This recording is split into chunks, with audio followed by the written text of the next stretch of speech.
Video आ रही है नया जो आपके साथ में है। अंकित भाई जिनके आज बर्थडे था और मेरे दोस्त सारे लोग आए हैं जो आज विश किए हैं, और मैं इसके ही जोर पे एक गाना बना रहा हूँ जो आप लोग को बहुत अच्छा लगेगा। और अब मेरे चैनल को आप लोग प्यार दीजिएगा और सब्सक्राइब जरूर करिएगा।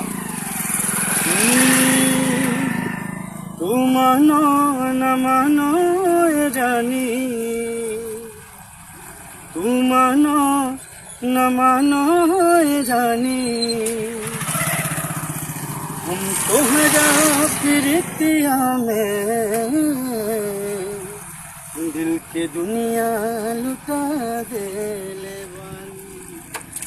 अंकितवा के बर्बाद जवानी,